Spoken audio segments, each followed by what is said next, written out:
রাসূল সাল্লাল্লাহু আলাইহি ওয়াসাল্লাম হাউজে কাউসারের সামনে দাঁড়িয়ে থাকবেন। আকাশের তারা যত বেশি তার চেয়ে বেশি হবে পানপাত্র, গ্লাস। তো নবী সাল্লাল্লাহু আলাইহি ওয়াসাল্লাম সবাইকে হাউজে কাউসারের পানি পান করাবেন, সবাইকে নবীজি পান করাতে থাকবেন। হঠাৎ পর্দা পড়ে যাবে, হঠাৎ একটা পর্দা পড়ে যাবে, অদৃশ্য পর্দা। নবীজি বলবেন, ইন্নাহুম মিন্নি, এরা তো আমার উম্মত। কেন পর্দা পড়ে গেল? আল্লাহ পাক জানিয়ে দিবেন, ইয়া রাসূলুল্লাহ সাল্লাল্লাহু আলাইহি, ইয়া নবী আল্লাহ, হে আল্লাহর নবী, আপনি জানেন না, ইন্নাকা লা তাদরি, আপনি জানেন না, মা আহদাসু বা'দাকা, আপনার ইন্তেকালের পরে এরা আপনার শরীয়তের মধ্যে কত নতুন নতুন বেদাত চালু করেছে। যে ওয়ানাজ্জালনা আলাইকাল কিতাব, হে নবী, আমি আপনার প্রতি এমন একটা কিতাব নাযিল করেছি, অর্থাৎ আল কোরআন কারীম, তিবিয়ানান লিকুল্লি শাই, যে কিতাবটা হচ্ছে প্রত্যেকটা বিষয়ের ব্যাখ্যা। আল্লাহ পাক বলছেন কোরআন কারীম প্রতিটা বিষয়ের ব্যাখ্যা। প্রতিটা বিষয় মানে আমাদের জীবনের সব কিছু, আমাদের জীবনের খুঁটিনাটি প্রত্যেকটা বিষয়ের ব্যাখ্যা হচ্ছে আল কোরআন কারীম এবং রাসূলুল্লাহ সাল্লাল্লাহু আলাইহি ওয়াসাল্লামের সুন্নাহ। ওয়া হুদান, এবং এই কোরআন তোমাদের জন্য হুদান, হিদায়াত, ও রহমাতান, এবং রহমত বা দয়া বা অনুগ্রহ, ও বুশরা লিল মুসলিমিন, এবং কোরআন হচ্ছে মুসলিমদের জন্য সুসংবাদ। সুবহানাল্লাহ। যারা আত্মসমর্পণ করবে আল্লাহর কাছে, নিজের ইচ্ছাকে সঁপে দিবে, তাদেরকে আমরা মুসলিম বলি। আর মুসলিমদের জন্য আল কোরআন কারীমকে আল্লাহ পাক বলেছেন বুশরা বা সুসংবাদ। কোরআনকে আল্লাহ পাক এখানে চারটা বিষয় বলছেন। কোরআন হচ্ছে তিবিয়ানান লিকুল্লি শাই, প্রতিটা বিষয়ের খুঁটিনাটি ব্যাখ্যা। 1, 2, কোরআন হচ্ছে হেদায়াত, অর্থাৎ গাইডেন্স, যেটা পথ প্রদর্শন করবে আমাদেরকে ইনশাআল্লাহ তাআলা। 3 নম্বর, কোরআন হচ্ছে আল্লাহর পক্ষ থেকে রহমত বা দয়া, অনুগ্রহ। এবং 4, কোরআন হচ্ছে বুশরা লিল মুসলিমিন, মুসলিম জাতির জন্য কোরআন হচ্ছে সুসংবাদ। এখন আল্লাহ পাকের বক্তব্য অনুযায়ী আল কোরআন কারীমে প্রতিটা বিষয়ের ব্যাখ্যা থাকা উচিত, এমনটা আল্লাহ পাক বলেছেন। সত্যি কি আল কোরআনে প্রত্যেকটা বিষয়ের ব্যাখ্যা আছে না নাই? আমাদের ব্যক্তি জীবনের হেদায়াত কোরআনে আছে কি নাই? কিভাবে ইবাদত বন্দেগী করতে হবে, কালিমা, নামাজ, সওম, হজ, যাকাত, এই বিষয়গুলো কোরআনে বর্ণিত আছে না নাই? এখন যদি প্রশ্ন করি যে কোরআনের কোথায় বলা আছে এশার নামাজ 4 রাকাত হবে, কে উত্তর দিতে পারবে? কোরআনে কোথায় বলা আছে যে এশার নামাজ, ফরজ নামাজ 4 রাকাত, এবং ফরজ নামাজে 4 রাকাতে 8টা সিজদা করতে হবে? কোরআনে কোথায় আছে? আছে? তো বললাম যে হ্যাঁ আছে। উত্তরটা কি? উত্তরটা হচ্ছে সূরা হাশর আয়াত নম্বর 7। কোন সূরা? সূরা হাশর আয়াত নম্বর 7। আল্লাহ পাক বলছেন, ওয়া মা আতাকুমুর রাসূলু ফাখুযু, রাসূলুল্লাহ সাল্লাল্লাহু আলাইহি ওয়াসাল্লাম তোমাদেরকে যা দিয়েছেন তা গ্রহণ করো। মোবাইল ফোনে ব্যস্ত না থেকে রাসূলের নাম আসলে দরুদ পড়েন, নাকি হবে ইনশাআল্লাহ। মোবাইলে ব্যস্ত না থেকে রাসূলের নাম যখন আসবে তখন বলতে হবে সাল্লাল্লাহু আলাইহি ওয়াসাল্লাম, তাহলে 10টা নাকি হবে ইনশাআল্লাহ। আর দরুদ যারা পড়ে না তাদের প্রতি নবী সাল্লাল্লাহু আলাইহি ওয়াসাল্লাম অভিশাপ দিয়েছেন। একটা হাদিসে নবীজি বলেছেন, সেই ব্যক্তি ধ্বংস হোক যার সামনে আমার নাম উচ্চারিত হয়েছে কিন্তু সে আমার নাম শুনে দরুদ পড়ে নাই। বলি নাউজুবিল্লাহ। যখনই নবীর নাম আসবে আমরা কি পড়বো ভাই? সাল্লাল্লাহু আলাইহি ওয়াসাল্লাম। কি ফজিলত! 10টা নেকি হবে ইনশাআল্লাহ, 10টা গুনাহ মাফ হবে ইনশাআল্লাহ। আল্লাহ পাক 10 বার রহম করবেন, মর্যাদার স্তর 10 গুণ বাড়াই দিবেন ইনশাআল্লাহ। আর দরুদ যে পড়ে না সে ব্যক্তি হচ্ছে সবচেয়ে বড় কৃপণ ব্যক্তি, এবং রাসূল সাল্লাল্লাহু আলাইহি ওয়াসাল্লাম তার ব্যাপারে বদদোয়া করেছেন। আমরা নবীর সুপারিশ পেতে চাই কিনা? তাহলে সকাল সন্ধ্যায় কমপক্ষে 10 বার করে আমাদেরকে দরুদ পড়ার সুন্নাত চালু করতে হবে। আল্লাহ পাক তৌফিক দান করুন, বলি আমিন। নবীজি বলেছেন, যে ব্যক্তি সকালে 10 বার, সন্ধ্যায় 10 বার আমার প্রতি দরুদ পড়বে, ইনশাআল্লাহ কালকে আমাদের মাঠে আমি তার জন্য সুপারিশ করব। নবীর সুপারিশ পাওয়ার জন্য কয়েকটা পদ্ধতি। 1, জীবনের প্রতিটা কাজ রাসূল সাল্লাল্লাহু আলাইহি ওয়াসাল্লামের সুন্নাহ মতো করা, 1 নম্বর। 2 নম্বর, সকাল সন্ধ্যায় 10 বার করে রাসূলের প্রতি দরুদ পাঠ করা। আর 3 নম্বর হচ্ছে রাসূল সাল্লাল্লাহু আলাইহি ওয়াসাল্লামের রেখে যাওয়া এই দিন, এই আমানতটাকে মানুষের ঘরে ঘরে পৌঁছে দেওয়ার ব্যবস্থা করা। পারা যাবে ইনশাআল্লাহ। আল্লাহ কবুল করুন, তৌফিক দান করুন। তো আলোচনায় মনোযোগ দেই, মোবাইল ফোনে বেশি ব্যস্ত না হয়, আপোষে কথাবার্তা না বলি। যতক্ষণ কথা হবে দিনের আলোচনা, দিলের কান দিয়ে, মনের কান দিয়ে শোনার চেষ্টা করি, আমল করার নিয়তে শোনার চেষ্টা করি। আল্লাহ তৌফিক দান। তো যেখানে ছিলাম যে আল্লাহ রাব্বুল আলামিন কোরআনকে বলছেন প্রত্যেকটা বিষয়ের ব্যাখ্যা, হেদায়েত, রহমত এবং সুসংবাদ। তো আমরা প্রশ্ন করলাম কোথায় আছে যে ইশার সালাত 4 রাকাত এবং 4 রাকাতে 8টা সিজদা করতে হবে। আসলে কোরআনুল কারীমের কোথাও বলা নাই ইশার নামাজ 4 রাকাত। কোরআনুল কারীমের কোথাও বলা নাই যে ইশার 4 রাকাত নামাজে 8টা সিজদা করতে হবে, 10টা করা যাবে না, এমনটা কোরআনে বলা নেই। তাহলে কি ব্যাখ্যা হবে? আল্লাহ পাক তো বললেন কোরআনে সবকিছুই ব্যাখ্যা করেছেন। ব্যাখ্যাটা হচ্ছে, উত্তরটা হচ্ছে এই জবাব সূরা হাশর আয়াত নম্বর 7। নবী সাল্লাল্লাহু আলাইহি ওয়াসাল্লাম তোমাদেরকে যা দিয়েছেন তা গ্রহণ করে নাও। ওয়া মা আতাকুমুর রাসূলু ফাখুযু, রাসূল যা যা দিয়েছেন সব নিয়ে নাও, চোখ বন্ধ করে।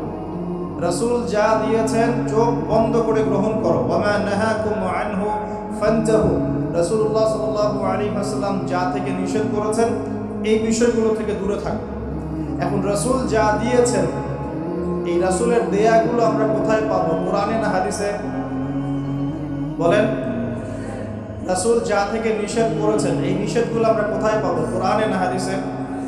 কোরআনে আমরা দেখতে পাচ্ছি আল্লাহ যা দিয়েছেন, আল্লাহ যা নিষেধ করেছেন। কোরআনে কি আছে রাসূল যা দিয়েছেন, রাসূল যা নিষেধ করেছেন? তারপর রাসূল যা দিয়েছেন, রাসূল যা নিষেধ করেছেন সাল্লাল্লাহু আলাইহি ওয়াসাল্লাম, এগুলো আমরা পাবো কোথায়? সুন্নতে বা হাদিসে। কথা ঠিক আছে? এখন সুন্নত বা হাদিস কি আলাদা কিছু নাকি একই উৎস থেকে আসছে? উত্তর হচ্ছে সূরা নাজম আয়াত নাম্বার 3-4। আল্লাহ পাক বলছেন বিসমিল্লাহির রহমানির রহিম, ওয়া মা ইয়ানতিকু আনিল হাওয়া ইন হুয়া ইল্লা ওয়াহয়ুন ইউহা। আল্লাহ পাক বলছেন রাসূলুল্লাহ সাল্লাল্লাহু আলাইহি ওয়াসাল্লাম নিজের মন গড়া কোনো কথা বলেন না। রাসূলুল্লাহ সাল্লাল্লাহু আলাইহি ওয়াসাল্লাম নিজের মন গড়া কোনো কথা বলেন না। তিনি সেই কথাটুকুই বলেন যা তার কাছে ওহী করা হয়। অর্থাৎ রাসূলুল্লাহ সাল্লাল্লাহু আলাইহি ওয়াসাল্লাম যে আমাদেরকে বলেছেন ঘুমানোর আগে বিসমিল্লাহি আল্লাহুম্মা বিইসমিকা আমুতু আহিয়া বলতে, এটাও আল্লাহ পাকের ওহী। রাসূল সাল্লাল্লাহু আলাইহি ওয়াসাল্লাম যে আমাদেরকে শিখিয়েছেন বাথরুমে ঢোকার সময় বাম পা দিয়ে ঢুকতে, ডান পা দিয়ে বের হতে, ঢোকার সময় বলতে বিসমিল্লাহ আল্লাহুম্মা ইন্নী আউযু বিকা মিনাল খুবসি ওয়াল খাবাইস, আর বের হওয়ার সময় বলতে আলহামদুলিল্লাহিল্লাযী আযহাবা আনিল আযা ওয়া আফানি গুফরানাকা। এই প্রত্যেকটা দোয়াও আল্লাহর পক্ষ থেকে ওহী। আমি কি বুঝাতে পারছি? রাসূল যে বলেছেন বিসমিল্লাহ বলে ওযু শুরু করতে এবং ওযু শেষ করার পরে কালিমা শাহাদাত পড়তে, এটাও আল্লাহর পক্ষ থেকে কি বলেন? ওহী। রাসূল যে বলেছেন স্ত্রীর সাথে মিলন করার আগে বলবে বিসমিল্লাহ আল্লাহুম্মা জান্নিবনা শাইতান ওয়া জান্নিবাশ শাইতান মা রাযাকতানা, এই দোয়াটাও আল্লাহর পক্ষ থেকে কি? ওহী। রাসূল সাল্লাল্লাহু আলাইহি ওয়াসাল্লাম যে প্রত্যেকটা কাজ ডান দিক থেকে করতে বলেছেন, এটাও আল্লাহ পাকের কি? ওহী। এরকম প্রতিটা কাজ শুধু আমাদের ব্যক্তি জীবনের আমল নয়, বরং আমাদের পারিবারিক জীবন, সামাজিক জীবন, আমাদের রাষ্ট্রীয় জীবন, আমাদের অর্থনৈতিক জীবন, প্রত্যেকটা জীবনের প্রতিটা কাজই রাসূলুল্লাহ সাল্লাল্লাহু আলাইহি ওয়াসাল্লামের সুন্নত মতো করার নামই হচ্ছে ইত্তেবায়ে সুন্নাহ। নবীর সুন্নতকে অনুসরণ করা। এবং নবীর সুন্নতকে অনুসরণ না করলে কেউ জান্নাত যেতে পারবে না। রাসূলের সুন্নতকে অনুসরণ না করলে কেউ জান্নাত যেতে পারবে না, এটাই চূড়ান্ত কথা। যে যার সুন্নত অনুসরণ করবে তার সাথে তার হাসর হবে। যে মেসি নেইমারের সুন্নত অনুসরণ করছে তার সাথেই তার হাসর হবে, এটাই স্বাভাবিক। আর যে রাসূলুল্লাহ সাল্লাল্লাহু আলাইহি ওয়াসাল্লামের সুন্নত ফলো করবে তার সাথেই তার হাসর হবে ইনশাআল্লাহ। তাই রাসূলের সুপারিশ পাওয়ার এবং তার সাথে জান্নাতে থাকার একটাই অপশন, সেটা হলো নবী সাল্লাল্লাহু আলাইহি ওয়াসাল্লামের সুন্নাহ মাফিক জীবন গড়া। রাসূলের সুন্নাহ মাফিক শুধু নামাজ পড়া নয়, রাসূলের সুন্নাহ মাফিক শুধু দাড়ি রাখা নয়, রাসূলের সুন্নাহ মাফিক শুধু খাওয়া নয়, বরং জীবন গড়া। অর্থাৎ জীবনের সবগুলো কাজ রাসূলের সুন্নাহ মতো করার নাম হলো ইত্তেবায়ে সুন্নাহ। আমরা কি বোঝাতে পারছি? আল্লাহ পাক আমাদের সবাইকে জীবনের প্রত্যেকটা কাজ নবী সাল্লাল্লাহু আলাইহি ওয়াসাল্লামের সুন্নাত মতো করার তৌফিক ইনায়াত করুন, সকলেই বলি আমিন। এখন আমাদের নবী সাল্লাল্লাহু আলাইহি ওয়াসাল্লাম এমন একটা সমাজে নবুয়ত পেয়েছিলেন, একটু বোঝার চেষ্টা করবেন, যে সমাজের মধ্যে জাহেলিয়াত ভর্তি ছিল। জাহেলিয়াত মানে অজ্ঞতা, মানে মূর্খতা। প্রশ্ন হচ্ছে কিরকম জাহেলিয়াত ছিল? উত্তর, সেখানে মূলত 5টা জাহেলিয়াত ছিল। কয়টা? 5টা। 1 নাম্বার আইয়ামে জাহিলিয়াতের মানুষগুলো সবাই ছিল মুশরিক, শিরক করতো, শিরকের পাপে লিপ্ত ছিল। এখন মুসলিম সমাজের মধ্যেও কিন্তু শিরক করা হয় কিনা? শিরক নিয়ে আলাদা লেকচার দেওয়া আছে, দেখে নেবেন। শুধু আমি শর্ট করে বলছি যে মানুষের চিন্তার মধ্যে শিরক হয়, মানুষের কর্ম কাজের মধ্যে শিরক হয়, আর মানুষের কথা বা লিসানের মধ্যে শিরক হয়। যেমন চিন্তার মধ্যে শিরক কেমন? কেউ যদি মনে করে যে এই মহাবিশ্বের স্রষ্টা কেউ নাই, মহাবিশ্ব বিগ ব্যাং থেকে সৃষ্টি হয়েছে, সে চিন্তাগত একটা মুশরিক। আমার কথা কি বোঝা যাচ্ছে? এটা গেল চিন্তার ক্ষেত্রে। কেউ যদি মনে করে যে আল্লাহ সন্তান দিতে পারছেন না, কবরে শায়িত মানুষের কাছে চাইলে আমি সন্তান পাবো, এটা হলো আকীদাগত বা বিশ্বাসগত শিরক। এমনি কেউ যদি মনে করে হাতের আংটিটা খোলা যাবে না, আংটিটা খুললে আমার রোগ বেড়ে যাবে, তাহলে তার আকীদার মধ্যে শিরক আছে। আমি কি বোঝাতে পারছি ভাই? আমলগত শিরক হতে পারে, যেমন আল্লাহর জন্য নামাজ পড়তে হয়, কেউ যদি মানুষকে দেখানোর জন্য নামাজ পড়ে, শিরক হয়ে যাবে। আল্লাহর জন্য কুরবানি করতে হয়, কেউ যদি মানুষকে দেখানোর জন্য কুরবানি করে, শিরক হয়ে যাবে। আল্লাহর সন্তুষ্টির জন্য দান সদকা করতে হয়, আর কেউ যদি মানুষের সুনাম পাওয়ার জন্য দান সদকা করে, কি হবে? শিরক হয়ে যাবে। এভাবেই কর্মগত মানুষ অনেক শিরক করে থাকে, এটা একটা ক্যাটাগরি। আরেকটা হলো কথা, লিসান, কথার মধ্যে অনেক শিরক হয়ে থাকে। যেমন কেউ যদি বলে যে ডাক্তারটা ভালো ছিল, না হলে আমার মাকে বাঁচানো যেত না, কথাটা বললে শিরক হয়ে যাবে। কেউ যদি কোনো জ্যোতিষী বা গণকের কাছে গিয়ে বলে যে আমার হাতটা একটু দেখে দেন, আমার ভবিষ্যতে কি আছে, কথা বলার সাথে সাথেই শিরক হয়ে যাবে। কেউ যদি বলে ড্রাইভারটা খুব ভালো ছিল, না হলে নির্ঘাত অ্যাক্সিডেন্ট হয়ে যেত, বলার সাথে সাথেই শিরক হয়ে যাবে। কেউ যদি এমনটাও বলে জনগণই সমস্ত ক্ষমতার উৎস, তাহলেও শিরক হয়ে যাবে। আমার কথা বোঝা আছে? সমস্ত ক্ষমতা কার হাতে?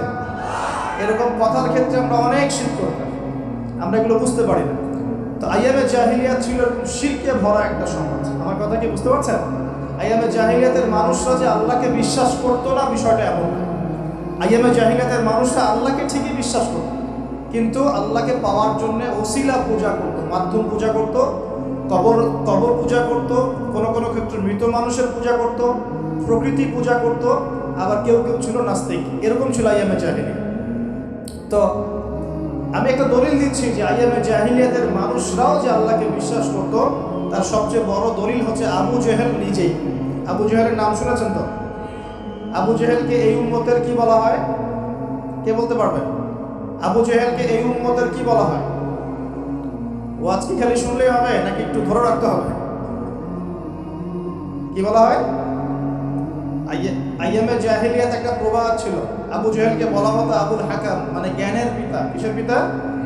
জ্ঞানের পিতা। কিন্তু ইসলাম আসার পরে যখন সে ইসলাম কবুল করে নাই এবং সত্যকে চিনেও প্রত্যাখ্যান করেছে, তখন নবী সাল্লাল্লাহু আলাইহি ওয়াসাল্লাম বলেছিলেন আবু জেহেল হচ্ছে এই উম্মতের ফেরাউন। কে? ফেরাউনের নাম শুনেছেন কিনা? ফেরাউন কে ছিল?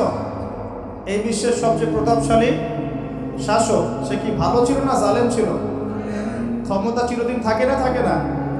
থাকে। ফেরাউনের যে শক্তিধর, ওই সময় বিশ্বের কেউ ছিল? আজকে ফেরাউনের কোনো অস্তিত্ব আছে? আছে। তার লাশটা পড়ে আছে।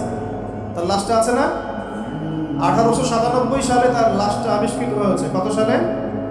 1897 সালের দিকে তার লাশটাকে আল্লাহ পাক সুটকি বানিয়ে রেখে দিয়েছে। কেন রেখেছে? এই দলিলটাও কোরআনে আছে। ওই যে বললাম কোরআন সব কিছুর ব্যাখ্যা করেছে। ফেরাউনের লাশ কেন সংরক্ষণ করা হয়েছে এর দলিলও কোরআনে আছে। আল্লাহ বলেছেন যাতে করে তুমি, আজ আমি তোমার এই দেহটাকে সংরক্ষণ করব, যাতে করে তোমাকে পরবর্তীদের জন্য নিদর্শন রূপে রাখা যায়। তাহলে ফেরাউন কাদের জন্য নিদর্শন হয়ে আছে? ফেরাউনের পরে যারা জালেম হিসেবে আসবে পৃথিবীতে, সেই জালেমদের জন্য ফেরাউনের লাশটা নিদর্শন হয়ে আছে। কিন্তু মানুষ নিদর্শন গ্রহণ করতে রাজি নয়, মানুষ শিক্ষা গ্রহণ করতে রাজি নয়। ফেরাউন কি আম কোনো ব্যক্তি ছিলেন না শাসক ছিলেন? তাহলে আম ব্যক্তিদের জন্য তিনি যতটা না বড় নিদর্শন, শাসকদের জন্য বড় নিদর্শন। যারাই পৃথিবীতে শাসন ক্ষমতার বলে জুলুম করবে, তাদের জন্য ফেরাউন একটা নিদর্শন হয়ে থাকবে কিয়ামত পর্যন্ত। থাকবে কিনা? লিতাকুনা লিমান খালফাকা আয়া, আল্লাহ বলেছেন যাতে করে তুমি পরবর্তীদের জন্য নিদর্শন হতে পারো, এই কারণে তোমার লাশটাকে আমি সংরক্ষণ করেছি। আল্লাহ পাক এটাও বলেছেন কিন্তু বেশিরভাগ মানুষই আমার নিদর্শন সম্পর্কে গাফেল। বাস্তবতা তাই নয় কি? আচ্ছা, এখন ফেরাউনদের মতো বড় বড় জালেম নাই সারা বিশ্বে? তাদের জন্য নিদর্শন না শিক্ষা না? এটা শিক্ষা। দেখুন, আবু জেহেলকেও এই উম্মতের ফেরাউন বলা হতো। কেন? কারণ সে সত্যকে চিনেও প্রত্যাখ্যান করেছে। তাকে বদরের যুদ্ধে হত্যা করা হয়েছে। দুইজন ছোট ছোট কিশোর তাকে হত্যা করেছে, দুইজন মুয়াজ। দুইজন কি? এই মুয়াজ নাম জানতেন? মুয়াজ নাম বরকতময় নাম। দুই মুয়াজ, সিরাতের গ্রন্থ পড়ে দেখবেন, আর রাহিকুল মাখতুম। দুইজন মুয়াজ, ছোট ছোট বাচ্চা যাদের বয়স 10 থেকে 15-র মধ্যে, 10 থেকে 15। এই দুই ভাই মিলে আবু জেহেলকে হত্যা করেছে। সুবহানাল্লাহ। এরপর আব্দুল্লাহ বিন মাসউদ রাদিয়াল্লাহু আনহু, তিনি তার গর্দানটা কেটে রাসূলের সামনে উপস্থাপন করেছিলেন। সুবহানাল্লাহ। ওই গর্দান দেখে নবী সাল্লাল্লাহু আলাইহি ওয়াসাল্লাম বলেছিলেন যে এই হচ্ছে এই উম্মতের ফেরাউন। আবু জেহেলকে এই উম্মতের বলেন ফেরাউন। এখন আবু জেহেলের দলিল কি দিচ্ছি? আবু জেহেল যখন বদরের যুদ্ধ করতে গিয়েছিল, তখন সে আগে যুদ্ধের মাঠে যায় নাই, সে আগে গিয়েছে কাবা ঘরে। কোথায় গিয়েছে? কাবাঘর তখনও ছিল কি না? কাবাঘর তখনও ছিল, এবং মানুষ তখনও হজ করত। বলতে পারেন যে কিরকম করে হজ করত? সেই হজের সিস্টেম আর আমাদের সিস্টেম এক ছিল না। তারা দাবি করত যে তারা ইব্রাহিম আলাইহিস সালামের সুন্নাহ ফলো করছে, তারা দাবি করত। এই দাবির উপর ভিত্তি করে তারা কাবাঘরের ভিতরে 360টা মূর্তি ঢুকিয়েছিল। কয়টা? 360টা। এই মূর্তিগুলোর মধ্যে ইব্রাহিম আলাইহিস সালামের মূর্তিও ছিল, ইসমাইল আলাইহিস সালামের মূর্তিও ছিল। আসলে তারা তো আর জানতো না তারা কেমন দেখতে। তারা কি জানতো? একটা কাল্পনিক স্ট্যাচু তারা গঠন করেছিল এবং তার কাছে তারা সেজদা করত। তাদের ধারণা ছিল ইব্রাহিম আলাইহিস সালাম তো ভালো মানুষ, ভালো মানুষ না, তার কাছে চাইলেই আল্লাহর কাছে চাওয়া হবে। এমনটা আমাদের এখানে অনেকে মানুষের আকীদা আছে না, যে অনেক কবরে চলে গেছে মানুষ, তাদের আকীদা হচ্ছে এই মানুষ অনেক বুজুর্গ ছিল, তার কাছে চাইলেই আল্লাহর কাছে চাওয়া হবে। আকীদা একই কি না? এগুলো শিরকি আকীদা। চাবেন কার কাছে? সরাসরি কার কাছে? আল্লাহর কাছে। কিসের ওসিলায় চাবেন? নিজের নেক আমলের ওসিলায় চাবেন। আল্লাহ পাকে তাওহীদের ওসিলায় চাবেন, আল্লাহ পাকে আসমাউল হুসনার ওসিলায় চাবেন, আল্লাহ পাকে সিফত নাম এগুলোর ওসিলায় চাবেন। ইনশাআল্লাহ আল্লাহ পাকে আপনার দোয়া কবুল করবেন। আল্লাহ পাকে আমাদের সবার দোয়াগুলো কবুল করুন বলি আমি। এখন আবু জেহেল কাবা ঘরে গিয়ে কি করেছে? আবু জেহেল কাবা ঘরে গিয়ে আল্লাহকে বলছিল, আল্লাহুম্মা, ভালো করে শুনেন, আল্লাহুম্মা, হে আল্লাহ, ইন কুনতা তাআলাম, হে আল্লাহ আপনি যদি জানেন, আন্না মুহাম্মাদান আলাল হক, যে মুহাম্মদ সাল্লাল্লাহু আলাইহি ওয়াসাল্লাম সত্যের উপরে আছে, ফানসুরহু, তাহলে তাকেই সাহায্য করুন। কে দোয়া করছে এটা? কে দোয়া করছে? আচ্ছা, আবার বলছে, আল্লাহুম্মা, হে আল্লাহ, ইন কুনতা তাআলাম, আপনি যদি জানেন, না আন্না নাহনুল কুরাইশ আলাল হক, আমরা কুরাইশরা সত্যের উপরে আছি, ফানসুরনা, তাহলে আমাদেরকে সাহায্য করুন। কে দোয়া করছে? এখন বলেন তো, আবু জেহেল আল্লাহ বিশ্বাস করে কিনা? আল্লাহ বলে যে একজন আছে, আবু জেহেল বিশ্বাস করে কিনা? তারপরে কেন সে মুশরিক হলো? কেন উম্মতের ফেরাউন হলো? কি কারণ? কারণ আল্লাহকে বিশ্বাস করা যথেষ্ট নয় যতক্ষণ না আপনি আল্লাহর বিধানের আনুগত্য করছেন। কথা কি বুঝতে পারছেন? আল্লাহর বিধানের আনুগত্য করার পরে আমি মুসলিম হচ্ছি। আল্লাহ পাকের বিধানের সামনে আত্মসমর্পণ করার মধ্য দিয়ে আমি কি হচ্ছি? মুসলিম হচ্ছি। যারা হিন্দু ভাই তারা কি বিশ্বাস করে না একজন ঈশ্বর আছে? জিজ্ঞাসা করে দেখেন, বিশ্বাস করে না? অবশ্যই বিশ্বাস করে। যারা বলছে যে 3 খোদা, আল্লাহ, নাউজুবিল্লাহ, ঈসা আলাইহিস সালাম আর রুহুল কুদুস, যারা 3 খোদায় বিশ্বাস করে এমন মানুষ আছে না পৃথিবীতে? তাদের সংখ্যা কিন্তু কোটি কোটি, প্রায় 200-300 কোটি মানুষ এগুলো বিশ্বাস করে। ওরা কি আল্লাহ বিশ্বাস করে না? করে কি না? ওরা কি বিশ্বাস করে না যে একজন আল্লাহ বলে একজন আছে? যারা বুদ্ধিস্ট তারা কি বিশ্বাস করে না যে আল্লাহ বলে একজন আছে? যারা ইহুদি তারা কি বিশ্বাস করে না যে আল্লাহ বলে একজন আছে? তাহলে আল্লাহ বলে একজন আছে, উপরওয়ালা একজন আছে, এই বিশ্বাস যথেষ্ট নয় যতক্ষণ না আপনি সেই আল্লাহর বিধানের সামনে আত্মসমর্পণ করছেন। আর আত্মসমর্পণ মানে কি? কিছু অংশ মানবো, কিছু অংশ মানবো না। আত্মসমর্পণ মানে কি? যে কিছু অংশকে মানবো, বাকি অংশ ছেড়ে দিব। যেটুকু মানলে আমার সুবিধা হয় ওইটুকু মানবো, যেগুলো মানলে আমার সুবিধা হয় না এগুলো ছেড়ে দিব। আত্মসমর্পণ মানে কি? আমি 2টা দলিল দিই, জাস্ট 2টা শর্ট করে দিচ্ছি কারণ আমাদের আলোচনা অনেক লম্বা হয়েছে। 2টা দলিল দিচ্ছি। এক, ইব্রাহিম আলাইহিস সালামকে যে আল্লাহ পাক বললেন তোমার স্ত্রী সন্তানকে রেখে আসো কাবা ঘরের কাছে, মনে আছে? মনে আছে কি নাই? আচ্ছা, ইব্রাহিম আলাইহিস সালাম কি প্রশ্ন করেছিলেন যে আমি কেন রেখে আসবো? এর পিছনে যুক্তি কি, বিজ্ঞান কি, দর্শন কি? নাকি আল্লাহ বলেছেন বাস করেছেন? কোনটা? আল্লাহ বলেছেন, তিনি করেছেন। তিনি বলছেন, আল্লাহ বলছেন তোমার সন্তানকে কুরবানি করতে হবে। সন্তানের বয়স 10 বা 12 বছর। তিনি কি বলেছেন নিষ্পাপ বাচ্চাকে কেন হত্যা করব? এর পিছনে যুক্তি কি? এর পিছনে বিজ্ঞান কি? এর পিছনে দর্শন কি? আল্লাহ কাজটা তো ভালো মনে হচ্ছে না, এরকম করে প্রশ্ন করেছেন? নাকি আল্লাহ যা বলেছেন তাই করার জন্য প্রস্তুতি নিয়েছিলেন? কোনটা? এই কারণে ইব্রাহিম আলাইহিস সালামকে আল্লাহ পাক বলছেন আমার খলিল, আমার বন্ধু। ইয ক্বালা লাহু রাব্বুহু আসলিম, যখনই তার রব তাকে বলেছে আসলিম, আত্মসমর্পণ করো, ক্বালা আসলামতু লিরাব্বিল আলামিন, ইব্রাহিম বলেছে আমি আমার রবের সামনে আত্মসমর্পণ করলাম। এই হলো মুসলিম। আর ইব্রাহিম আলাইহিস সালাম তোমাদের পিতা, মুসলিম জাতির পিতা, হুয়া সাম্মাকুমুল মুসলিমিন, যিনি তোমাদের নামকরণ করেছেন মুসলিম। মা কানা ইব্রাহিম ইয়াহুদিয়্যান ওয়ালা নাসরানিয়্যা, ইব্রাহিম একজন ইহুদিও ছিল না, নাসারাও ছিল না। ওয়ালাকিন কানা হানিফান মুসলিমা, তিনি ছিলেন একজন হানিফ, একনিষ্ঠ মুসলিম। তাহলে ইব্রাহিম কেমন মুসলিম ছিলেন? প্রশ্ন করা মুসলিম, আত্মসমর্পণ করা মুসলিম। এখন মুসলিমদেরকে বোঝাতে হয় নামাজের বৈজ্ঞানিক ব্যাখ্যা কি, তারপর নামাজ পড়া। জাকাতের অর্থনৈতিক ভিত্তি কি, জাকাতের সামাজিক সুফল কি বোঝাতে হয়, তারপর জাকাত দেয়।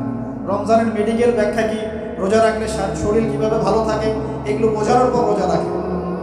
বোঝাতে হয় যে আল্লাহ পাকের বিধান যেগুলো আছে, যেমন চোরের হাত কেটে ফেলা, ধর্ষকের শাস্তি দেওয়া, মৃত্যুদণ্ড দেওয়া প্রকাশ্যে, এগুলো বোঝাতে হয় যেগুলোর সামাজিক পলিটিক্যাল ভিত্তি আছে, এগুলো দিলে সোশ্যালি শান্তি কায়েম হয়। বোঝানোর পরেও তারা মানতে চায় না। ইব্রাহিম আলাইহিস সালাম আল্লাহর আদেশ আসার সাথে সাথেই আত্মসমর্পণ করতেন। এই হলো মুসলিম। তাহলে ইসলাম কাকে বলে?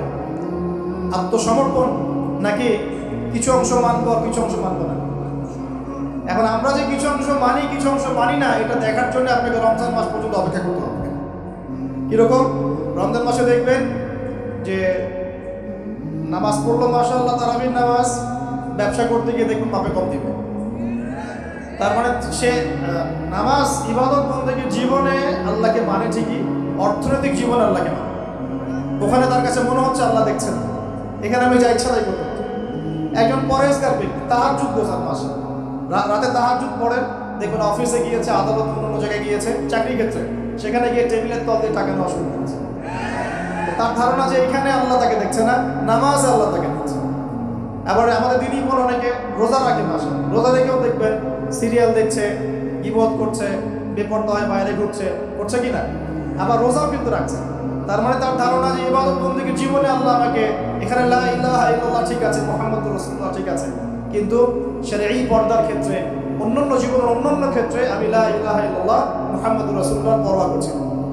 আমরা অনেক মানুষকে দেখেছি ব্যক্তিগতভাবেও এবং সোশ্যালি, ইবাদত বন্দেগীর জীবনে পাক্কা মুসলমান, একদম কপালে সেজদার দাগ পড়ে গেছে, পায়ের মধ্যে সেজদার দাগ পড়ে আছে। ওই ব্যক্তি অর্থনৈতিক জীবনে গিয়ে পাক্কা সুদখোর, আছে কি নাই? এমন লোকের অভাব আছে? আমরা মোটামুটি অনেকেই এর মধ্যে ইনভলভ হয়ে যাই। আমরা একটা জিনিস বোঝাতে ব্যর্থ হচ্ছি, এবং এই মাহফিলের সিজনে এই একটা দাওয়াতই আমি দেওয়ার চেষ্টা করছি, সেটা হলো নিজেকে এবং আপনাদেরকেও, যে ইসলাম আংশিক কোনো জীবন ব্যবস্থা নয়। ইসলামের মধ্যে প্রতিটা বিষয়ের হেদায়েত আছে। আমি মানতে পারি না পারি, আগে আমাকে আত্মসমর্পণ তো করতে হবে, নাকি? আমি হয়তো মানতে পারছি না, আমি জানি এই যুগে 100% ইসলাম পালন করা এত সহজ নয়। এটা কথা বলা সহজ, কিন্তু কাজ করা এতটা সহজ নয়। যদি করতে চাই পাহাড়ে চলে যাওয়া লাগবে, পাহাড়ে গরু ছাগল চড়াইতে হবে, ওখানে একদম ফিতনামুক্ত পরিবেশে নিজের চাষবাস করে খাইতে হবে, ছাগলের দুধ ধোয়া খাইতে হবে, ওখানে আজান দেওয়া লাগবে, একামত দিয়ে আজান নামাজ পড়া লাগবে, ফিতনা থেকে দূরে থাকা লাগবে, তাহলে 100% পালন করতে পারবো। এই সমাজে, এই সামাজিক ব্যবস্থায় থেকে 100% ইসলাম পালন করা, যে বলবে সে মিথ্যা কথা বলছে। আমি যদি বলি আমি মিথ্যা কথা বলছি, 100% ইসলাম পালন করা এই যুগে এত সহজ, এত সহজ। কিন্তু আমি জানি সহজ, কিন্তু আমরা তো নিয়াত করতে পারি নাকি, যে আল্লাহ আমি বিশ্বাস করি কোরআন এবং সুন্নাহই চূড়ান্ত, এবং এর মধ্যেই জীবনের সব কিছুর হেদায়েত আছে। আল্লাহ আমি এর সামনে আত্মসমর্পণ করলাম, তুমি আমাকে পরিপূর্ণ জীবনে ইসলাম পালনের তৌফিক দাও আল্লাহ। এই দোয়াটা করা যায় তো, এই নিয়াতটা তো করা যায়। ইন্নামাল আমালু কি? ইন্নামাল আমালু বিন্নিয়াত। কাজের ফলাফল ডিপেন্ড করে কিসের উপরে? নিয়াতের উপর। তো নিয়াতটা করি, ইনশাআল্লাহ এখন নামাজ পড়তে পারছি, কালকে দাড়িও রাখবো ইনশাআল্লাহ। কালকে দাড়ি রেখেছি, পাক্কা মুসল্লি হয়েছি, ফরজ আদায় করছি, কালকে সুন্নত নফলও করবো ইনশাআল্লাহ। নামাজ ঠিক হয়ে গেছে আলহামদুলিল্লাহ, তাহাজ্জুদ পর্যন্ত করছি, আমার অর্থনৈতিক জীবনে সুদও ছাড়বো ইনশাআল্লাহ, ঘুষও ত্যাগ করবো ইনশাআল্লাহ, অন্যের সম্পদ আত্মসাৎ করাও বন্ধ করবো ইনশাআল্লাহ, দুর্নীতি বন্ধ করবো ইনশাআল্লাহ। আজকে আমি মুসল্লি হয়েছি, আমার পরিবারের পর্দাও কায়েম করবো ইনশাআল্লাহ। আমার পরিবার ঠিক আছে ইনশাআল্লাহ, আমি সামাজিক দায়িত্ব পেয়েছি, আমি আমার সাধ্যমতো সমাজে ইসলাম প্রতিষ্ঠার চেষ্টা করবো। চেষ্টা তো করতে হবে, আল্লাহ পাক চেষ্টা দেখবেন। যদি চেষ্টাটাও না করি আল্লাহর কাছে কি জবাব দিব, কি মুখ দেখাবো? আমাদের সবাইকে নবী সাল্লাল্লাহু আলাইহি ওয়াসাল্লামের সামনে মুখ দেখাতে হবে না? একবার দেখাতে হবে ইচ্ছায় হোক আর অনিচ্ছায় হোক, আর একবার দেখাতে হবে ঐচ্ছিকভাবে। বুঝাচ্ছি কিভাবে? ইচ্ছায় হোক আর অনিচ্ছায় হোক কোথায়? কবরে। কোথায়? সবাইকে দেখানো হবে, আমি আপনি এভরিবডি, সবাই দেখবে আমাদের নবী মুহাম্মদ সাল্লাল্লাহু আলাইহি ওয়াসাল্লামের এই নুরানি চেহারা সবাই দেখবে। আল্লাহ পাক প্রশ্ন করবেন, ফেরেশতাদের মাধ্যমে প্রশ্ন করাবেন, মান হাযার রাজুল বুইসা ফীকুম, এই ব্যক্তিকে যাকে তোমাদের কাছে পাঠানো হয়েছে। পৃথিবীতে যদি আমরা রাসূলের সুন্নাহ মতো চলতে পারি বা চলার চেষ্টা করি ইনশাআল্লাহ, সেই ব্যক্তি বলতে পারবে যে তিনি হচ্ছেন রাসূলুল্লাহ সাল্লাল্লাহু আলাইহি ওয়াসাল্লাম, আমি আল্লাহর কিতাব পড়ে জেনেছিলাম যে তিনি আল্লাহর রাসূল সাল্লাল্লাহু আলাইহি ওয়াসাল্লাম। আর যারা দুনিয়াতে চেষ্টা পর্যন্ত করবে না তারা কি উত্তর দিতে পারবে? তাই মনে হয়। আর একবার হচ্ছে ঐচ্ছিক, এটা কেমন? রাসূল সাল্লাল্লাহু আলাইহি ওয়াসাল্লাম হাউজে কাউসারের সামনে দাঁড়িয়ে থাকবেন, আকাশের তারা যত বেশি তার চেয়ে বেশি হবে পানপাত্র, গ্লাস। তো নবী সাল্লাল্লাহু আলাইহি ওয়াসাল্লাম সবাইকে হাউজে কাউসারের পানি পান করাবেন। ওই দিন অন্য কোনো ব্র্যান্ডের পানি চলবে না, শুধু হাউজে কাউসারের পানি চলবে। মাম পানি, প্রাণ পানি, সব পানি না, শুধু হাউজে কাউসারের পানি। কথা বুঝতে পারছো? কোনো ড্রিঙ্কস নাই, সফট ড্রিঙ্কস, হার্ড ড্রিঙ্কস, কোনো ড্রিঙ্কস নাই, শুধু কি হাউজে কাউসারের পানি। এই পানি ছাড়া কোনো পানি নাই। এই পানি যে খাবে, এই যে 50,000 বছরের সমান দিন, কিয়ামতের দিন, এই দিনে সে ইনশাআল্লাহ পিপাসার্ত হবে, সে আর কোনোদিনও পিপাসার্ত হবে না। আর যে ব্যক্তি পান করতে পারবে না তার কি অবস্থা সেটা বুঝতেই পারছেন। সবাইকে নবীজি পান করাতে থাকবেন, হঠাৎ পর্দা পড়ে যাবে, হঠাৎ একটা পর্দা পড়ে যাবে, অদৃশ্য পর্দা। নবীজি বলবেন, ইন্নাহুম মিন্নি, এরা তো আমার উম্মত। কেন পর্দা পড়ে গেল? আল্লাহ পাক জানিয়ে দিবেন, ইয়া রাসূলুল্লাহ সাল্লাল্লাহু আলাইহি, ইয়া নবী আল্লাহ, হে আল্লাহর নবী, আপনি জানেন না, ইন্নাকা লা তাদরি, আপনি জানেন না, মা আহদাসু বা'দাকা, আপনার ইন্তেকালের পরে এরা আপনার শরীয়তের মধ্যে কত নতুন নতুন বেদাত চালু করেছে, কত নতুন নতুন আমল চালু করেছে, আকীদা চালু করেছে, এটা আপনি জানেন না। ইন্নাকা লা তাদরি মা আহদাসু বা'দাক, সহিহ বুখারীর মধ্যে হাদিস আছে। নবীজি তখন বলবেন, সুহকান সুহকান, দূর হও, দূর হও, লিমান গায়্যারা বা'দি, যারা আমার পরে দিনকে পরিবর্তন করেছো তারা দূর হয়ে যাবে। প্রিয় ভাইরা, আমরা নিয়াত করতে পারি তো ইনশাআল্লাহ যে আমরা জীবনের প্রতিটা ক্ষেত্রে রাসূলের সুন্নাহ মেনে চলার চেষ্টা করব। এবং ইসলাম মানে আত্মসমর্পণ, আল্লাহর সামনে নিজের ইচ্ছাকে সমর্পণ করে দিব ইনশাআল্লাহ। কতটুকু পারবো না পারবো সেটা পরে, আগে আত্মসমর্পণ করবো, ইনশাআল্লাহ আল্লাহ পাক রাস্তা দেখাবে। বিশ্বাস করেন, যে ব্যক্তি চাইবে আল্লাহর কাছে মন থেকে, আল্লাহ আমি নামাজ পড়ছি, মাশাআল্লাহ আমি পর্দা কায়েম করেছি, আমি কোরআন তেলাওয়াত শিখছি, দিনের ফিকির করছি, দিন প্রচারের চেষ্টা করছি, আল্লাহ আমাকে তুমি সুদও ছাড়ার তৌফিক দাও, আল্লাহ অবশ্যই তাকে তৌফিক দেবে ইনশাআল্লাহ। যে আল্লাহর কাছে যা চাইবে আল্লাহ পাক তাকে সেটাই দিবে ইনশাআল্লাহ। একটা প্রবাদ আছে যে মানুষকে সে কারণেই সৃষ্টি করা হয়েছে, যে উদ্দেশ্যে সে, মানে যে গন্তব্যে সে ধাবিত হবে, ওই কারণেই মানুষকে সৃষ্টি করা হয়েছে। যদি আমরা জান্নাতের দিকে ধাবিত হতে চাই, দেখবেন ওই কাজগুলোকে আল্লাহ আপনার জন্য সহজ করে দিয়েছে। এটা হবে ইনশাআল্লাহ। আপনি শুধু একবার মন থেকে আল্লাহর দিকে ফিরে আসেন, আল্লাহ আপনাকে সময় দিবে, আল্লাহ আপনাকে রিজিক দিবে, আল্লাহ আপনাকে ওস্তাদ দিবে, আল্লাহ আপনাকে বন্ধু দিবে, আল্লাহ আপনাকে পরিবেশ দিবে, আল্লাহ আপনাকে দিন শেখা সহজ করে দিবে, হালাল রিজিকের পথ করে দিবেন, নেককার স্ত্রী দিবেন, নেককার সন্তান দিবেন, আল্লাহর পথে কাজ করার ট্র্যাক দিবেন, সবই আল্লাহ ব্যবস্থা করে দেবেন ইনশাআল্লাহ। এইটা ডিপেন্ড করে কার চাওয়া কত প্রগাঢ়, এর উপর ডিপেন্ড করে। যে যত বেশি জোর খাটিয়ে আল্লাহর কাছে চাইতে পারবে, আল্লাহ পাক তাকে তত বেশি দিবে ইনশাআল্লাহ। দিবেন, এটা 100% ফিক্স করে রাখেন ইনশাআল্লাহ। আল্লাহ পাক আমাদের সবাইকে পরিপূর্ণ মুসলিম হওয়ার তৌফিক এনায়েত করুন। প্রিয় ভাইরা, যেখানে ছিলাম, আইয়ামে জাহিলিয়াতে এমন শিরক ছিল, 1 নাম্বার। 2, আইয়ামে জাহিলিয়াতে ঠিক এমনই সুদ ছিল। আমাদের সমাজে সুদ আছে না? এরকম সুদভিত্তিক অর্থনৈতিক সিস্টেম ছিল আইয়ামে জাহিলিয়াতের মধ্যে। 3 নাম্বার ছিল মাদক। আমাদের সমাজে মাদক আছে না? মাদকের ছড়াছড়ি নাই। এখনকার যুব সমাজের 3টা বড় প্রবলেম। কয়টা? 3টা। একটা হচ্ছে পর্নোগ্রাফি। একটা কি? পর্নোগ্রাফি। অলমোস্ট এভরিবডি, সবাই পর্নোগ্রাফিতে আসক্ত, অলমোস্ট এভরিবডি। 2 নাম্বার হচ্ছে মাদক। এই যে মাদকের সাথে সবাই না হলেও সমাজের একটা বড় অংশের যুব সমাজ কিন্তু আসক্ত হয়ে আছে। 3 নাম্বার হচ্ছে ফ্রি মিক্সিং, মানে নারী পুরুষের অবাধ মেলামেশা। এই সমস্যাগুলো যুব সমাজ আজকে গ্রাস করে খাচ্ছে। এরপরে আরও কিছু প্রবলেম আছে, যেমন বেকারত্ব, হতাশা, জীবনের উদ্দেশ্য থেকে বিচ্যুত হয়ে যাওয়া, পারিবারিক চাপ, মিউজিক, তারপরে বন্ধুদের, খারাপ বন্ধুদের পাল্লায় পড়া, সঙ্গদোষ, কিশোর গ্যাং, এরকম কিছু প্রবলেমস আছে। তবে যুবকদের সমস্ত প্রবলেমস সলভ করার জন্য আপনারা অনেক ট্র্যাক দেখাতে পারেন। আমি আমার জায়গা থেকে মাত্র 2টা সলিউশন দেবো। কয়টা ভাই? এই 2টার উপর আমল করেন। 40 দিন আমল করবেন। কয়দিন? প্রেসক্রিপশন করছি, মাত্র 40 দিন। যদি 40 দিন আমল করার পরে যুব সমাজ এখান থেকে বের না হতে পারে, তারপরে আমার সাথে যোগাযোগ করবেন। আমার কথা বলেন যে ভাই আপনার কথা কাজ হয় না, এটা বলে দেখেন। লক্ষ লক্ষ যুবকের জীবন এভাবে চেঞ্জ হয়েছে, লক্ষ লক্ষ, একটা দুটো না। ইনশাল্লাহ আপনারটাও হবে।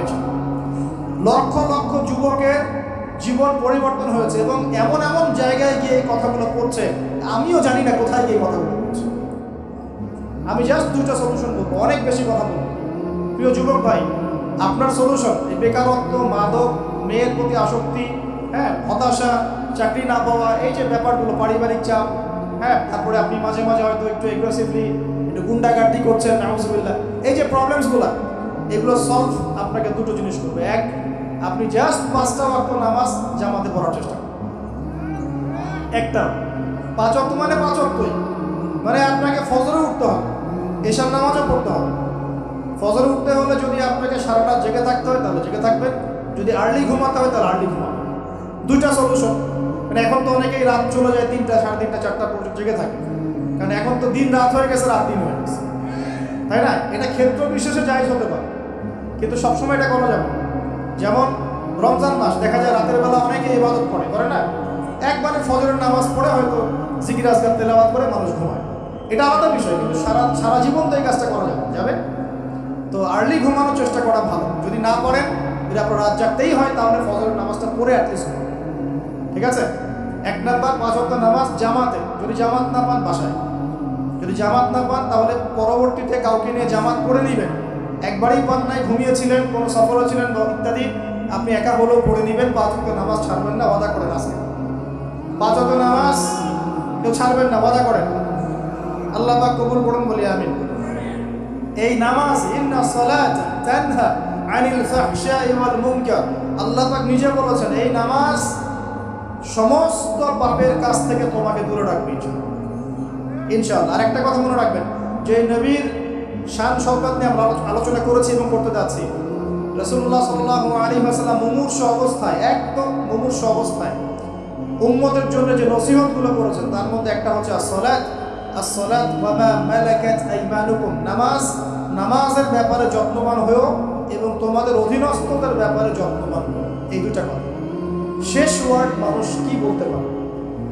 আপনার বাবা যখন ইন্তেকাল করেছেন, হয়তো শেষ কথা বলেছেন, তোর মাকে দেখিস, ঠিক আছে, তোর বোনদেরকে দেখিস, বাবা আমার এই বিষয়গুলো আমি ছেড়ে গেলাম, তুই দেখিস। আচ্ছা, আছে না এমন? মা অনেকে চলে গেছে, মা শেষে বলেছেন বাবা ছোট বোনটাকে দেখিস। আপনি লাস্ট কথাকে কত বেশি গুরুত্ব দিয়েছেন। যাদের পিতামাতা চলে গেছে এবং শেষ সময় তারা কাছে থাকার সৌভাগ্য ছিল, তারা কিন্তু বুঝতে পারে শেষ কথার কত গুরুত্ব আছে কি নাই, গুরুত্ব আছে কি নাই। শেষ কথা মানুষ সবচেয়ে কঠিনভাবে মনে রাখে কি না? নবী সাল্লাল্লাহু আলাইহি ওয়াসাল্লাম আমাদের সবার নেতা, আমাদের নবী, আমাদের আদর্শ, আমাদের সবচেয়ে উসওয়াতুল হাসানা, যাকে আল্লাহ পাক এই পুরো রাহমাতুল লিল আলামিন হিসেবে সৃষ্টি করেছেন। উম্মতের সমস্ত কবিরা গুনাহগার মানুষের জন্য সুপারিশ করে আল্লাহর হুকুমে তাদেরকে জান্নাতে নিয়ে যাবে ইনশাআল্লাহ। সবাই যখন নিজেকে নিয়ে ব্যস্ত থাকবে, তিনি তখন উম্মতকে নিয়ে ব্যস্ত থাকবেন ইনশাআল্লাহ। একটা হাদিসে তিনি উম্মতকে ভাইও বলে সম্বোধন করেছেন। কাশ আমি যদি আমার ভাইদেরকে দেখতে পেতাম, হাদিস সহিহ, কাশ আমি যদি আমার ভাইদেরকে দেখতে পেতাম। সাহাবীরা বলছেন আমরা কি আপনার ভাই নই? নবীজি বলছেন না, তোমরা আমার সাহাবী। আমার ভাই তারা যারা আমার পরে আসবে, তোমাদের পরে আসবে, আমাকে না দেখেই ঈমান নিয়ে আসবে। এখানে কি আপন ভাই বোঝানো হচ্ছে? সেটা বোঝানো হচ্ছে না। এখানে বোঝানো হচ্ছে কাছের, আমার আত্মার সাথে সম্পর্ক, আমাকে না দেখেই তারা আমার প্রতি বিশ্বাস করবে কি না? আমরা কি দেখেছি নবীকে? এই মহান ব্যক্তিত্ব জীবনের শেষের দিকে আমাদেরকে নসিহত করেছেন, আসসালাত, নামাজ ধরে রাখো, নামাজ ধরে রাখো। ওয়া মা মালাকাত আইমানুকুম, এবং তোমাদের অধীনস্থদের ব্যাপারে সতর্ক থাকো। অধীনস্থ মানে কি? অধীনস্থ মানে কি বলেন দেখি? আপনার স্ত্রী আপনার অধীনে থাকে, সন্তান সন্ততি অধীনে থাকে, থাকে না? থাকে। কোনো কোনো ক্ষেত্রে পিতা মাতাও কি আমাদের অধীনে থাকে না? মানে আমরা আর্ন করতে পারি, পিতা মাতা আর্ন করতে পারেন, উপার্জন করতে পারে না। পিতা মাতাকে চালানো লাগে না আপনাদেরকে অনেক সময়, হয় কি না? অধীনস্থ মানে আপনার আন্ডারে যে মানুষরা আছে, এই মানুষদের ব্যাপারে, তাদের হকের ব্যাপারে সতর্ক থাকবে। কে বলেছেন এটা? আচ্ছা, এখান থেকে নামাজের গুরুত্ব বুঝতে পারলাম কি? যুব সমাজের সলিউশন 1 নম্বর, 5 ওয়াক্ত নামাজ জামাতে পড়ার চেষ্টা করবেন, আল্লাহ পাক তৌফিক এনায়েত করুন বলে আমি। 2 নম্বরটা হচ্ছে, আমার সামনে একটা কিতাব আছে, কিতাবটার নাম কি? সবাই পড়তে জানি? কারা কারা পড়তে জানেন না? অনেস্টলি হাত তুলে দেখুন। জানেন না? আপনারাই জানেন না? আচ্ছা ঠিক আছে, বসেন, সরমের কিছু নাই। যারা জানেন না ওয়াদা করেন যে আগামী রমজান মাসে, এই রমজান মাসের মধ্যেই কোরআন তিলাওয়াত করা শিখব ইনশাআল্লাহ। বাঙালি একটা আবেগই জানে, ওই যে বলি ইস্যু পাগল, মাঝে মাঝে ট্রল করে আর মাঝে মাঝে আবেগে ভাসে। আমাকে বলেন দেখি, আল কোরআনের আলো ঘরে ঘরে জালো, এই স্লোগান তুললেই বাংলার জমিনে একদম ইসলাম কায়েম হয়ে যাবে? কখন ইসলাম কায়েম হবে? যখন আল কোরআনের আলো ঘরে ঘরে চলবে। কখন? যখন প্রত্যেকটা ঘরে ঘরে একটা করে কোরআনওয়ালা মানুষ থাকবে। প্রত্যেক ঘরে ঘরে কি একটা করে হাফেজ আছে? তৈরি করার চ্যালেঞ্জ গ্রহণ করতে হবে। বাংলার প্রতি ঘরে ঘরে একটা করে হাফেজ তৈরি হবে। এটা করলে কি আপনাকে সরকার বাধা দিবে? আপনার নিয়াত করে যদি আপনি সন্তানকে হাফেজ বানান, কেউ বাধা দিবে? কেউ চাপ দিবে? আমরা তো চতুর মুসলিম। কেমন চতুর মুসলিম? আমরা আমাদের সন্তানদের মধ্যে যারা বেশি ট্যালেন্টেড ওদেরকে দিব আগে জেনারেল লাইনে, আর যার একটু মাথা কম তাকে আমরা পাঠায় দিই মাদ্রাসায়, পাঠায় দিয়ে হচ্ছে আবাসিকে রেখে থাকতে এখানে, ওকে এখানে পিঠায় সোজা করব। আপনাদের কি মনে হয় যে কোরআন সুন্নাহর জ্ঞানটা অর্জন করার জন্য মাথায় ঘেলুর দরকার নাই? এমনটা মনে হয়? কোরআন এবং সুন্নাহর জ্ঞান অর্জন করতে সবচেয়ে বেশি প্রজ্ঞা লাগে, সবচেয়ে বেশি মাথা কাটাতে হয়, সবচেয়ে ট্যালেন্টেড ছেলেটাকে দেওয়া লাগতো কোরআন। আমরা উল্টা চলি। এই কারণে দেখা যায় যে কোরআন সুন্নাহ হাতে নিয়েও আমরা এখন ওয়ার্ল্ড অ্যাফেয়ার্সকে ডিল করতে পারছি না, আমরা ওয়ার্ল্ডকে চ্যালেঞ্জ করতে পারছি না। কেন? আল্লাহ রাব্বুল আলামিন আমাদের সবাইকে কোরআন শেখার তৌফিক দান করুন। আল কোরআনের আলো ঘরে ঘরে জ্বলবে তখনই যখন ইনশাআল্লাহ তাআলা আপনাদের প্রত্যেকের ঘরে একটা করে কোরআনওয়ালা মানুষ তৈরি হবে। পারা যাবে তো ইনশাআল্লাহ? নাকি কোরআন সুন্নাহ খালি আলেমন আমাদের চর্চা করেই হবে? আপনাদের পড়ারও দরকার নাই, জানারও দরকার নাই, বোঝারও দরকার নাই। কিন্তু ব্যাপারটা কি এমন? কোরআন কি শুধু আল্লাহ পাক আলেমদের জন্য পাঠিয়েছে, নাকি শুধু মুসলিমদের জন্য পাঠিয়েছে, না পুরো মানব জাতির জন্য? পুরো মানব জাতির জন্য আল্লাহ কোরআন পাঠিয়েছে। ওয়াদা করা যাবে ইনশাআল্লাহ? যুব সমাজ ইনশাআল্লাহ আমরা কোরআন তেলাওয়াত তো শিখবই, অর্থ বুঝবো ইনশাআল্লাহ। রাজি আছি ইনশাআল্লাহ? এই রমজান মাসে আল কোরআন 1 খতম দিবেন ইনশাআল্লাহ। প্রত্যেক দিন 1 পারা করে তেলাওয়াত করার চেষ্টা করবেন, আল্লাহ তৌফিক দান করুন। আর যারা আমরা তেলাওয়াত করতে পারি, আমরা চেষ্টা করব আলিফ লাম মিম থেকে একদম মিনাল জিন্নাতি ওয়ান নাস পর্যন্ত অর্থ সহ পড়ার জন্য। পারবো তো ইনশাআল্লাহ? আল্লাহ তৌফিক দান করুন বলি আমিন। যেটা বলছিলাম, আইয়ামে জাহিলিয়াতে এই প্রবলেমসগুলো ছিল, আপনাকে আমি আস্তে আস্তে এখন মেরাজের দিকে নিয়ে যাচ্ছি। আইয়ামে জাহিলিয়াতের প্রবলেমস কি বললাম? 1 নাম্বার কি ছিল ভাই? শিরকের পাপ। 2 নাম্বার বলেন আমার সাথে, রিবা মানে সুদ। 3 নাম্বার মাদক, যেটা আমাদের সমাজে আছে কি নাই? 4 নাম্বার হচ্ছে মেয়েদের অবমাননা, মেয়ে নারী জাতিকে সেখানে খুব একটা মূল্যায়ন করা হতো না। আপনাদের কি মনে হয় এখন খুব মূল্যায়ন করা হয়? এখন খুব মূল্যায়ন করা হয় না? এখন মূল্যায়ন করা হয় ঠিকই, কিন্তু তাদের দেহটাকে কিসে মূল্যায়ন করা হয়? এই দেহটাকেই মূল্যায়ন করা হয়, তাদের ডিগনিটি, তাদের সম্মানকে মূল্যায়ন করা হচ্ছে। আমরা কত বড় ভণ্ড দেখবেন, নারী অধিকারের কথা বলি কিন্তু পতিতালয়গুলোকে বন্ধ করি না। আমরা যদি সত্যি তাদেরকে ভালোবেসে থাকি, তারা যদি আমাদের সমাজের অংশ হয়, আমাদেরই কারো মা, কারো বোন, কারো আত্মীয় হয়ে থাকে, তাহলে আমরা কি আমাদের অর্থ দিয়ে তাদেরকে কর্মসংস্থানের ব্যবস্থা করে দিতে পারতাম না? কয়জন এই কাজটা করেছে? কয়জন এই কাজটা করেছে বা করার হিম্মত দেখাচ্ছে? ওদেরকে রেখেও দিবে, তাদেরকে ভোগও করবে, করে আবার ওদের অধিকারের আন্দোলনও করবে। কত বড় ভণ্ড জাতি চিন্তা করবে।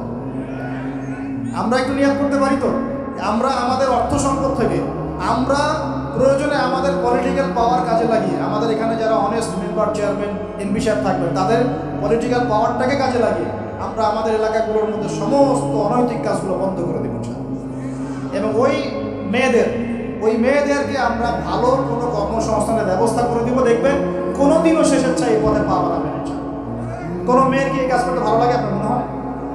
কোনো মেয়ে চায় না যে সম্মান বিক্রি করে খেতে হবে, হয়তো পেটের দায়ে বা সামাজিক অন্ধকার জগতে পা বাড়িয়ে দালালের খপ্পরে পড়ে, বা এই যে নারী লিপ্সু কিছু পুরুষ মানুষের খপ্পরে পড়ে এই পথে চলে গেছে। এরা যদি আমাদের আত্মীয় হতো, আমাদের বংশের কেউ হতো, আমাদের কারো মা, কারো বোন, কারো স্ত্রী হতো, তাহলে কি আমরা সমাজে মুখ দেখাতে পারতাম? আমরা কি পশ্চিমা হয়ে গেলাম নাকি? পশ্চিমাদের সমাজে এগুলো যায়। পশ্চিমা সমাজে একটা মানুষ, একটা ছেলে বিয়ের আগে 15-20টা মেয়ের সাথে সেক্স করে, জানেন এগুলো? রিপোর্ট দেখেন, পশ্চিমা সমাজে প্রতি 6 মিনিটে একটা করে মেয়ে ধর্ষিত হয়। ফ্রি মিক্সিং পর্নোগ্রাফি ওখানে যায়। $92 বিলিয়ন ব্যবসা করে এক বছরে তারা পর্ন ইন্ডাস্ট্রির মধ্য দিয়ে। রিসার্চ করে দেখেন, ওদের ওখানে সমকামিতা বৈধ, ছেলের সাথে জেনা করতে পারে না। এমনি কি ভূমিকম্প আসে? এইসব পাপের কারণেই তো আসে। আল্লাহর আযাব গজব কি এমনি আসে? এইসব কারণেই তো আসে। আর এই পাপগুলো তো আমরা এখন আমাদের সমাজে এগুলো জায়েজ করে নিচ্ছি না। ওরা সারা বিশ্বে সুদকে ছড়িয়ে দিয়েছে, ওরা ছড়িয়ে দিয়েছে। সারা বিশ্বে পর্নোগ্রাফি কারা ছড়িয়ে দিয়েছে? ওরা ছড়িয়ে দিয়েছে। সারা বিশ্বে ফ্রি মিক্সিং কারা ছড়াচ্ছে? ওরা ছড়াচ্ছে। প্রত্যেকটা সেক্টরে ফাসাদ সৃষ্টি করেছে এরা। এই জন্য বলি আমি মাঝে মাঝে যে ইয়াজুজ আর মাজুজ আছে না, দুটো প্রজাতি, এদের খাসলত চরিত্র এদের মধ্যে পাওয়া যায়। ইয়াজুজ আর মাজুজ সারা বিশ্বে ফাসাদ সৃষ্টি করে। সূরা কাহফ পড়ে দেখেন, ইন্না ইয়াজুজ ওয়া মাজুজ মুফসিদুনা ফিল আরদ। ইয়াজুজ আর মাজুজ সারা পৃথিবীতে ফাসাদ, ফিতনা ছড়াই দিবে। এরা কি সারা পৃথিবীতে ফিতনা ছড়াই দেয় নাই? আমি কিন্তু বলছি না যে এরা ইয়াজুজ মাজুজ, আমি কিন্তু এই কথা বলছি ইয়াজুজ মাজুজের চরিত্র এদের মধ্যে পাওয়া যায়। বিশ্বের প্রত্যেকটা জায়গায় ফাসাদ সৃষ্টি করে দিয়েছে। কখন কোন দেশকে কোন দেশের সাথে লাগাই দেওয়া যাবে, কার মধ্যে ফিকশন লাগায় অস্ত্র বিক্রি করা যাবে, কোথায় কোন খনি আছে দখল করা যাবে, কোথায় কোন মুসলিম আছে ওদেরকে বোম্বিং করা যাবে, কোথায় কারাগারে নিয়ে মুসলিমদেরকে টর্চার করা যাবে, শান্তিপূর্ণ মুসলিম কান্ট্রির মধ্যে কেমন করে জঙ্গি ইস্যু তৈরি করা যায়, সারাদিন এই ফিকির করে বেড়ায়। এখন সব কিছু বাদ দিয়ে এখন শিক্ষাক্ষেত্রেও মাথা ঢোকানোর চেষ্টা করছে। তো এখন দেখেন, আমরা কি পশ্চিমাদের দাসত্ব করব? আমাদের সামনে কোরআন সুন্নাহ নাই। আমরা যদি আমাদের মেধা, আমাদের ঐক্য, আমাদের সম্পর্কে কাজে লাগাতে পারি, ওরা আমাদের দাসত্ব করবে ইনশাআল্লাহ। আপনাদের কি মনে হয় এগুলো শুধু স্লোগান দিচ্ছে? 1150 বছর, 1200 বছর এই বিশ্বটাকে মুসলিমরা শাসন করেছে। ইতিহাস পড়ে দেখেন না একটু। রাসূল সাল্লাল্লাহু আলাইহি ওয়াসাল্লামের নবুয়ত থেকে নিয়ে, এই মক্কা বিজয় থেকে নিয়ে প্রায় 1100-1200 বছর এই বিশ্বটাকে শাসন করেছে মুসলিমরা। এই ইতিহাসগুলো মুসলিম যুবকদেরকে কারা শেখাবে, কারা বলবে, কে মনে করাই দিবে? বিগত 100 বছরে আজকে আমাদের এই অবস্থা হচ্ছে। কেন হয়েছে? এই যে বললাম, আমরা তাওহীদ থেকে সরে আসছি, সুন্নত থেকে সরে আসছি, আমরা এখন মাদকের পিছনে ছুটছি, আমরা নামাজ ছেড়ে দিয়েছি, কোরআন ছেড়ে দিয়েছি। এই যে দেখেন কতজন মানুষ হাত তুললো যে কোরআন পড়তে পারে না। অথচ সাহাবীদের যুগে মনে হয় মশাল নিয়ে একজনকে খুঁজে পাওয়া যাবে না যে কোরআন পড়তে পারে। ওই যে আপনার আন্দালুসের একটা ঘটনা আছে, বাদশাহ মেয়ের বিয়ে দিবে, এখন সবাইকে বলেছে যে আমি মেয়ের বিয়ে দিব, ছেলে খুঁজতেছে। এখন আমি চাই যে একজন হাফেজে কোরআন ছেলের সাথে আমার মেয়ের বিয়ে দিব। যাদের ঘরে হাফেজে কোরআন ছেলে আছে সবাই রাত্রেবেলা মশাল জ্বালাবে, একটা করে মশাল জ্বালিয়ে রাখবে। এখন বাচ্চা রাতের বেলা গভীর রাতে টাওয়ারের উপর উঠেছে, উঠে দেখে তার রাজ্যের প্রতিটা বাসায় মশাল করছে, মানে সবাই কোরআনে হাফেজ। পরের দিন শর্ত দিল যে সবাই তো কোরআনে হাফেজ, এখন আমি কার সাথে আমার মেয়ের বিয়ে দেবো? কোরআনের মুফাসসির যারা তার সাথে দেব। পরের দিন যখন ওই উনি টাওয়ারে উঠেছেন, দেখে তো সব ঘরে মশাল করছে, এখন সবাই কোরআনে তাফসীর করতে যাবে। তারপর দিন আরো কঠিন শর্ত দিয়েছে যে হাদিসের উপর গবেষণা কারা করছে, হাদিস বেত্তা কারা। এবার কোরআন হাফেজ, তাফসীর এবং হাদিস জানে কারা। এবার দেখা গেছে অর্ধেক আলো জ্বলতেছে, পুরো দেশের অর্ধেক আলো জ্বলতেছে। এইভাবে প্রায় 8-10টা ধাপে ধাপে তিনি জামাই সিলেক্ট করছে। জামাই পেতে এত কষ্ট, সবাই ভালো মানুষ, এর মধ্যে ভালো কোথায় খুঁজে পেত? দেখেন আমরা যে ইসলাম থেকে সরে আসছি, এই কারণে আজকে বিগত 100 বছরে আমাদের এই অবস্থা হচ্ছে। আল্লাহ পাক আমাকে এবং আপনাদের সবাইকে 5 ওয়াক্ত নামাজি বানায় দেন, দোয়া এই নবীর সুন্নতের পাবন বানিয়ে দেন, পরিপূর্ণ ইসলাম পালনের তৌফিক দান করেন এবং পরিস্থিতি বুঝে ইসলামকে নিয়ে মধ্যম পন্থায় এগিয়ে যাওয়ার তৌফিক দান। এবং শৈথিল্যতাবাদীও হবেন না, চরমপন্থা যাবেন। এই দুটো পথই খান। এগ্রেসিভলি কিছু করে কোনো লাভ নেই। আর আপোষে একটা কান্ট্রির মধ্যে, রাষ্ট্রের মধ্যে আপোষে মারামারি কাটাকাটি করে কোনো ফায়দা নেই, বরং উম্মার ঐক্যটা নষ্ট হবে। বরং সবার জন্য শুভ কামনা রাখবেন, সবাইকে সবার জন্য দোয়া করবেন। কারো যদি ভুল হয় সেটাকে গঠনমূলকভাবে মন থেকে মহব্বত নিয়ে ধরা দেওয়ার চেষ্টা করবেন। আল্লাহ রাব্বুল আলামিন আমাদের সবার মধ্যে ঐক্য দান করুন, বলি আমিন। এইরকম সমস্যায় জর্জরিত সমাজে চারটা, আরেকটা প্রবলেম ছিল গোত্রীয় হানাহানি। 5টা প্রবলেম হচ্ছে: 1 শিরক, 2 নাম্বার মাদক, 3 নাম্বার সুদ, 4 নাম্বার মেয়েদের অবমাননা, আর 5 নাম্বার হচ্ছে আপনার গোত্রীয় হানাহানি, মানে মারামারি কাটাকাটি করতো তারা। এই প্রবলেমসগুলো কি এখনকার যুগে নাই? এখনকার বিশ্বে নাই? আচ্ছা, এরকম একটা সমাজে আমাদের নবীকে আল্লাহ পাক নবী করে পাঠালেন, বলেন সুবহানাল্লাহ। এখন ওই সমাজে থেকেও কি নবীজি পাপের সাথে যুক্ত হয়েছিলেন? তিনি এইরকম পাপে নিমজ্জিত সমাজে থেকেও কোনো পাপের সাথে যুক্ত হন নাই। এবার নবী সাল্লাল্লাহু আলাইহি ওয়াসাল্লাম প্রথম ওহী প্রাপ্ত হলেন সূরা আলাকের প্রথম 5টা আয়াত। আল্লাহ পাক বলেছেন, ইকরা বিসমি রাব্বিকাল্লাযী খালাক, পড়ুন আপনার রবের নামে যিনি আপনাকে সৃষ্টি করেছেন। নবীজি ওহী প্রাপ্ত হয়ে বাসায় ফিরে আসলেন। বাসায় এসে খাদিজা রাদিয়াল্লাহু আনহাকে বললেন, এই ঘটনা ঘটেছে, গুহার মধ্যে ফেরেশতা একজন এসেছিলেন, আমাকে জোরে চিপে ধরেছেন, ছেড়ে দিয়েছেন, ছেড়ে বলেছেন ইকরা, আপনি পড়ুন। আমি বলেছি মা আনা বিকারি, আমি তো পড়তে জানি না। আবার চিপে ধরেছে, আবার ছেড়ে দিয়েছে, বলছে পড়ুন। নবীজি বলছেন মা আনা বিকারি, আমি তো পড়তে জানি না। আমাদের নবীজি কিন্তু পড়তে জানতেন। আবারও বলছেন ইকরা, পড়ুন। নবীজি বলছেন মা আনা বিকারি, আমি তো পড়তে জানি না। চতুর্থবার তিনি বলছেন ইকরা বিসমি রাব্বিকাল্লাযী খালাক, খালাকাল ইনসানা মিন আলাক, ইকরা ওয়া রাব্বুকাল আকরাম আল্লাযী আল্লামা বিল কলম আল্লামাল ইনসানা মা লাম ইয়ালাম। এবার খাদিজা রাদিয়াল্লাহু আনহা তিনি মুসলিম হয়েছেন। তার চাচাতো ভাই ওয়ারাকা বিন নাফেলের কাছে নিয়ে গেছেন।